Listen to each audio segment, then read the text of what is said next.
take your dumbass husband or your stupid man to your ignorant daddy. Take a loved one to the doctor. Tom Joyner, next on Black Nouveau.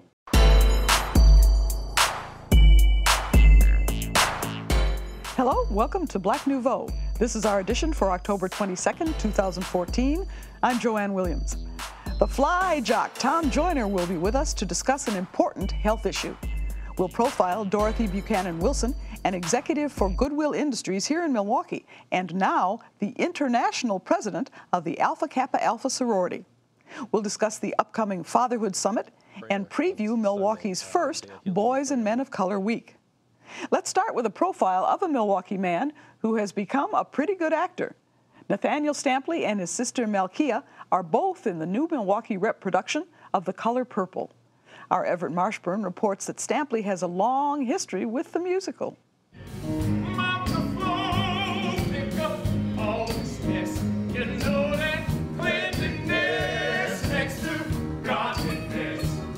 Milwaukee's Nathaniel Stampley cuts a menacing figure as Mr. in the Rep's production of The Color Purple. You know, Mr. is,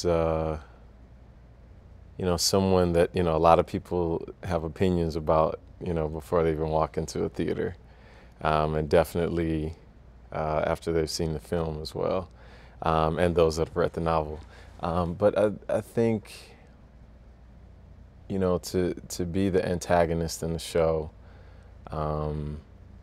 is, a great way for the plot to, propel forward.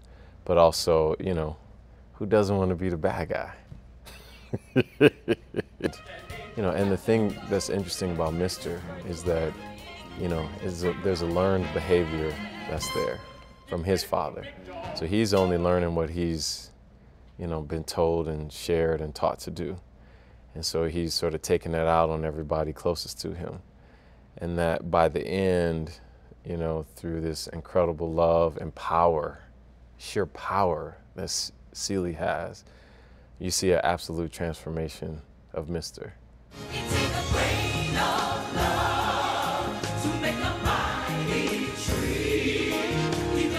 9 years ago, he was in the original Broadway cast of the Tony Award-winning musical. It was incredible. Anytime you're on the ground floor of a new show and such a powerful piece like this, it's a special opportunity for any actor, And I worked with some really, really talented folks.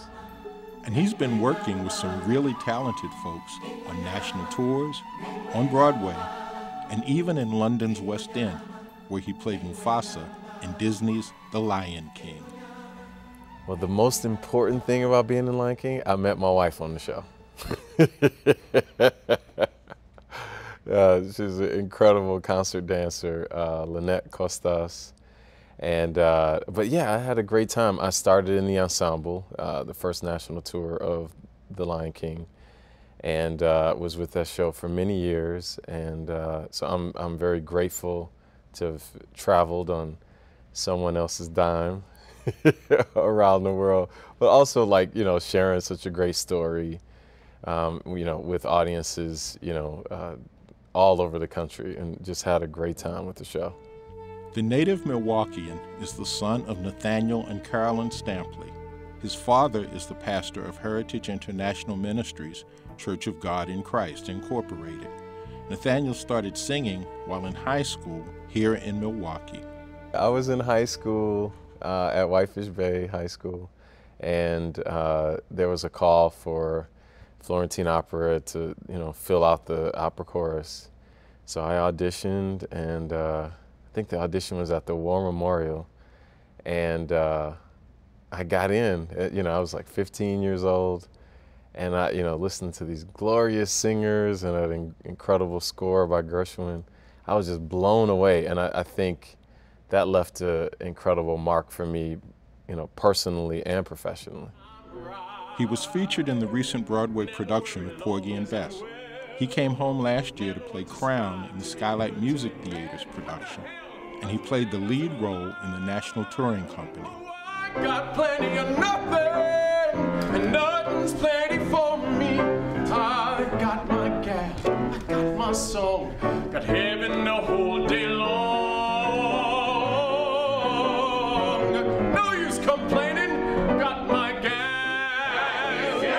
Did you plan on having a career in musical theater?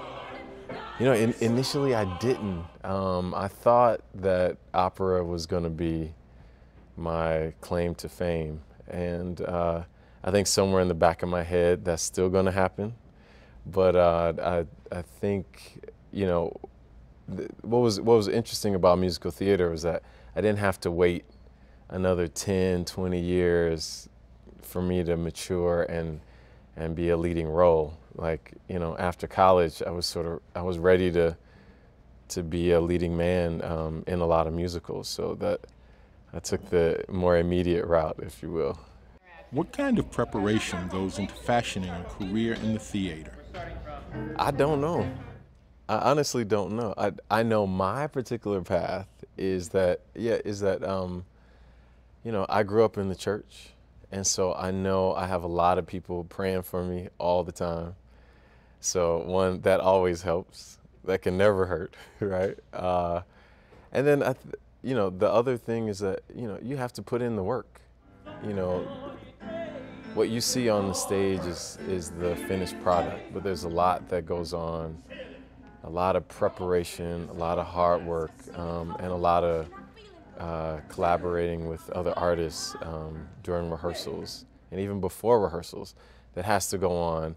And then once you get home, then you have to, as a person, you have to process all of that and be prepared for the next day or two of rehearsals.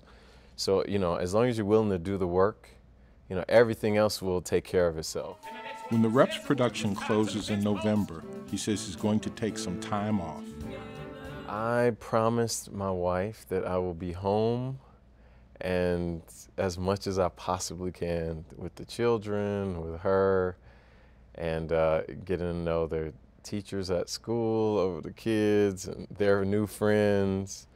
So I plan to be home for a while. I got my gal, I got my song, got heaven the whole day long. No use complaining, got my gal. Dorothy Buchanan Wilson has a long title. She's Senior Vice President for Mission Services at Goodwill Industries of Southeast Wisconsin. Now she has a new title. She's the International President of the Alpha Kappa Alpha Sorority. Liddy Collins, also an AKA, has her story. Goodwill Industries is a nonprofit organization that focuses on helping individuals improve their lives through the power of work. We take goods that are given to us by our gracious and generous shoppers and donors, and we use those goods basically, we sell them and take the proceeds and reinvest those dollars back into businesses to help people who are either disabled or people who have some kind of disadvantage. Since 1919, Goodwill Industries have operated in southeastern Wisconsin, with the largest branch in North America located right here in Milwaukee. Dorothy Buchanan Wilson, Senior Vice President of Mission Services of Goodwill Industries of southeastern Wisconsin, has been instrumental in that growth. Wilson came to Goodwill Industries, a nonprofit business from corporate America, and wasn't sure what to expect. Started out in a subsidiary of Goodwill, quite honestly, and thought that was the end-all be-all, and within 2 years I was asked to come to the parent company to work in the rehabilitation area. I don't have a background in social work or a background in rehabilitation, so that was an area that I had to learn. I had to learn about people with disabilities, learn about that world, learn how to operate and run programs that were effective and that made a difference in their lives, and so that was a big challenge for me. After doing that for a little bit, then I was asked to take on the workforce development side. That was easier. I knew workforce. I'd managed it before at another agency. More importantly, I felt that I just understood that world better. However, I found out that my stint in rehab prepared me to take on the responsibilities that I have now, because a lot of who's actually in the units where I'm working are individuals who do have some level of disability. Goodwill Industries is a complex business offering services in a number of areas. They are known for their programs for people with disabilities and for their workforce program, putting people to work. We not only offer opportunities for people to go to work inside the company, but also we put them to work in the community. But more importantly, for those who are not quite ready to go to work, we train them and we get them ready to go to work. This Goodwill in southeastern Wisconsin is very unique in that We run a number of programs for people, whether it is training them to go into a job, but we also have work inside the company. But the other thing we do for individuals who are not interested in work or can't work, individuals who are disabled, we basically run programs in our facilities. But the other part of it too is that for senior citizens in southeastern Wisconsin, we are a very large provider of services to them through the home delivered meals program as well as with major case management. Wilson said she is not a micromanager, but hold people accountable. As a new vice president, she was asked to double the size of the operation, which at the time was serving 18,000 people. She met the challenge. This past year, we served 60,000 people. We put about 1,000 people in jobs 6 years ago. This past year, it was more like 6,500.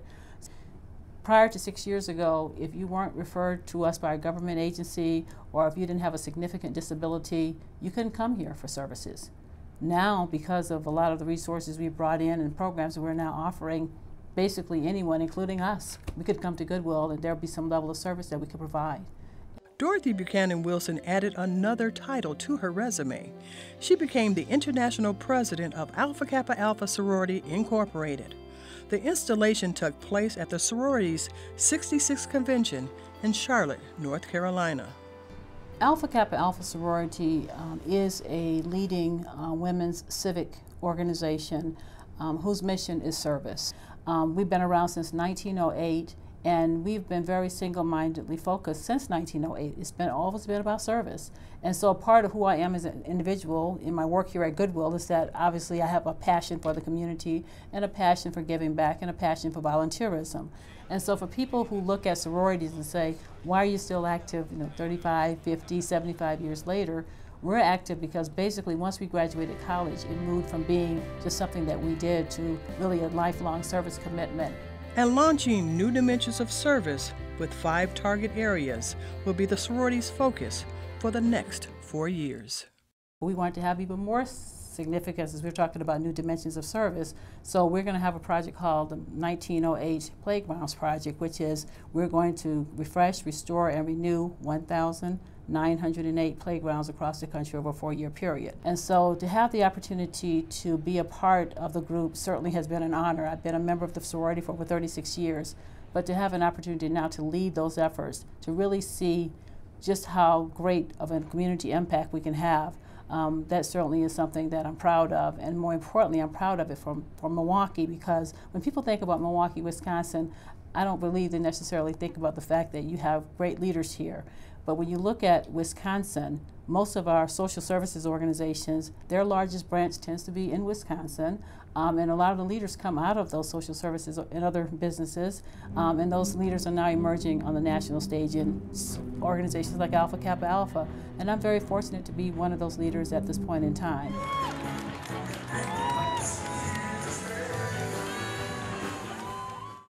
The week of October 26th through November 1st has been designated Boys and Men of Color Week in Milwaukee. This will be the first week-long event in the nation, bringing together community partners, leaders, and funders to discuss solutions to the issues that face boys and men of color. Robert Cherry, who's the director of Community Advocates Public Policy Institute, is involved. Welcome to Black Nouveau. Thank you for having me. This sounds like a big undertaking. Is it? It is. It requires many community partners to come together and work on this week and collaborate and share resources and their time to bring this week together. What solutions, what problems are you looking for solutions for? Well, we know the statistics about the boys and men of color in Milwaukee, and they're not the greatest statistics. We're looking at what works for them and trying to find gaps to fill where things aren't working, and looking at things that, from education to black male incarceration, looking at these problems and trying to understand what could be real impactful solutions for them. Who do you want to come to this event, or this week of events? This week is open to the community, nonprofit organizations. There'll be a day of community-wide dialogue and conversation that we want the entire city to engage in. So at different sectors, it's open to everyone in the community. Why boys and men of color? Why not families? Why not include women and girls in this particular week? Well, like I said, we have a specific issues that boys and men of color are facing in our community. They seem to come in on the bottom of all our social determinants of health. And we want to look at that specifically through a public health lens and a lens of the nonprofit community and understand why we're having these issues. You're going to be having a whole weekend of events. What happens each day? The first day will start off with a day of prayer on Sunday, day of healing and prayer on the 26th. Monday, UWM is having a Black male awareness event, which will be followed up by that kind of day of dialogue I talked about. On the 28th, the United Way will be bringing funders together to discuss the issue. On the 29th, the Nonprofit Center will bring local nonprofits together to discuss how to better impact boys and men of color. And then the week will end with the Milwaukee Fatherhood Summit, the last 2 days. And it's free and open to anybody who wants to attend? Right. Well, you should go to the website, BMOC Milwaukee. Some events are specific to funders. Some costs have a cost associated. Of course, the Fatherhood Initiative is open to all. So you can definitely go to the website and see what's required for each event. How will you know if this has been a successful event? Well, I think we already kind of know it's successful because it's getting a lot of publicity, but I think we'll know by the swell of people who will come out and get engaged. Give me the website and any other contact information again. BMOCmilwaukee.org. You can go there, or you can contact Jeff Roman at Community Advocates. All right. Well, thank you very much for coming. We'll see how this week goes. Great undertaking. Well, we want to get information from you gentlemen on what you think can be done to help fathers be more involved, responsible, and committed in the lives of their children. In 2006, the Milwaukee Fatherhood Initiative held its first summit to help fathers become better parents. They hoped to get 500 attendees. 1,200 showed up. Since then, over 9,000 fathers have been helped by the initiative. It's holding its annual summit on October 31st and November 1st. Dennis Walton is the outreach coordinator. Welcome, Dennis. Thank you. Good to see you again. You're a dad too, right? I am. I am a very proud father of 3. Oh. 2 boys, 1 girl, Dennis Jr., Diata, and Limbrick. What do you learn from the summit as a father? What do you take from it? Well, the summit is really turned out to be a wonderful event for empowerment. As a father, you're able to come into an environment where traditionally, you don't see men having the opportunity to fellowship and gather around information and resources that help them to become better dads. So the summit is a community collaboration of organizations that focus on providing that support to fathers and really supporting the need for fathers to empower themselves and to take their rightful place within their families. Now, when fathers come to the summit and when fathers get together, what do they talk about? What are the challenges you fathers face? Well, there are so many different, issues that men deal with when it comes to being fathers. And traditionally, men don't have the opportunity to even explore what those things are. When you talk about issues such as child support, it's a really big issue in a lot of men's lives. And just knowing how to navigate through the system. Family court, men who have issues where they have to work through family court to, obtain their parental rights or learn about their rights. We have information surrounding driver's license. Lots of fathers, need to know what it takes to restore their driver's license. We're working with criminal background expungement for those who are deserving of a second chance, helping them understand how to know what's on their criminal background records and what they can potentially do to get those things resolved. Financial literacy, credit repair, entrepreneurialism. This year we'll be focusing on health insurance, the Affordable Health Care Act. Fathers will be able to learn about how to get access to health insurance. And then just, everything from AODA to mental health, reproductive health, all of the things that you need to do to just stay in balance. staying in balance is difficult for any parent. Yeah. If people want to know more about the Fatherhood Summit, how do they find out? Well, they can contact either myself, I am the outreach coordinator for the Milwaukee Fatherhood Initiative, or Dale Williams. Our phone number is 414-286-5653, or they can go to our website at www.milwaukeefatherhoodinitiative.com. Mm-hmm. And is this free and open to the public, or is there a fee? It is free and open to the public. We start planning for this event 6 to 7 months out, and a lot of people come together, volunteer to pull this event off, but it is definitely free and open to the public. People contribute resources from all over the community. Well, you've been so successful in the last 8 years, and this is the 9th summit, so I hope it's just as successful this time. Thanks very much for coming and joining us. Thank you for having me. Men's health is always an important concern for African Americans. Recently, Wheaton Franciscan Health, along with Brain, Brawn, and Body, sponsored a men's health night. Our Bobby Drake has the story. But you know how we are. We stubborn. We don't go to the doctor. Now my Uncle Dave, he was happy to see me.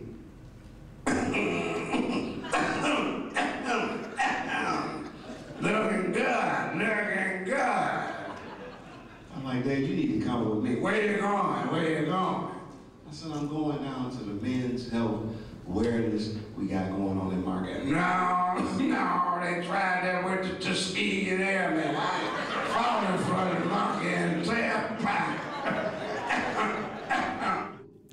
It's funny, but it's true. In the black community, men avoid the doctor. Why? Fear keeps us from going to the doctor when we should. Disappointment and feeling that we're going to let someone down who's close to us keeps us from going to the doctor. So we want men to allay those fears and, again, develop a relationship with the doctor, develop the mindset that I can control my own health. I can eat right, I can exercise, I can go to the hospital when I don't feel well, or I can go see my doctor when I don't feel well. All of those things are going to make for a better situation for men. I spoke with Eric about what brainbrawnbody.com is and what led him to create the site. I have a condition called polymyositis, which is pretty rare. And in my quest to find out more about my own condition, I was finding it difficult to identify information that was helpful to me. My quest was to create something that spoke to people in the language they speak, that showed them in the mirror. The images they see were the images of themselves. Why is Wheaton Franciscan involved in Men's Health Night? To really reduce healthcare disparities. I think sometimes we think we know what our numbers look like, whether it's African American men or women. Actually, even someone tonight said, I think my blood pressure is good. I just need to maybe kind of focus on my cholesterol just a little bit. And what would you say are the top disparities that African American men are facing in the city? Cancer, diabetes, HIV, those are just a number of them. High blood pressure, all of those areas are critical areas right now that we really feel men sometimes don't address. And we want men to really seek primary health care. What should women do? Actually, from doing this health event last year, we really realized how key women are. We're listening to the radio, we're reading the papers, we're out on the websites, and so if our men aren't seeking that care, we need to tell them about it and get them there. And so we found many of the women, you'll probably hear tonight, actually registered their men, and that's how the men got here. So women are very critical to making sure that men take care of their health. Of course, the problem with getting black men to the doctor doesn't stop in Milwaukee. Nationally syndicated radio host Tom Joyner started a program because of this very same issue. Take a loved one to the doctor, a day specifically to have health screenings all over the country. We're in 115 markets, but this was through the Department of Health and Human Services, so we had health screenings in all 50 states. Actually, it started out with take your dumbass husband or your stupid man to the your ignorant daddy. Your granddaddy who's got a lump or something oozing or wheezing and all that, but it just didn't have the same, flow. And when it comes to his own health, I'm real serious about my health. I get checkups every year. My doctors cuss me out every year. No one wants to be cussed out every year. Tom believes the reason we don't go is because we don't want bad news. And instead of going to get the bad news, we'd rather not get the news at all. When we get the bad news, we can do something about it and be cured. The advice for starting down the right path is practical. Get all the information you can. Don't be afraid. Develop a relationship with a doctor. Trust that doctor to give you the information you need. Don't be afraid to challenge that doctor when you have questions about medications that he or she might be prescribing. Read up, know what you need to ask. You can be your own best advocate. If men know better, they'll do better. They'll also influence their families to do better. If everyone in a household is healthier, then maybe more people on their block and their neighborhood will be healthier, the entire community will be healthier, and maybe, who knows, the world. And we have a special announcement from our Black Nouveau family. Bobby Drake and his wife Stephanie welcomed their first child. Ava Olivia Elise was born on October 13th. Mother, daughter, and father are all doing fine. And that's Black Nouveau for this week. I'm Joanne Williams. Thanks for joining us.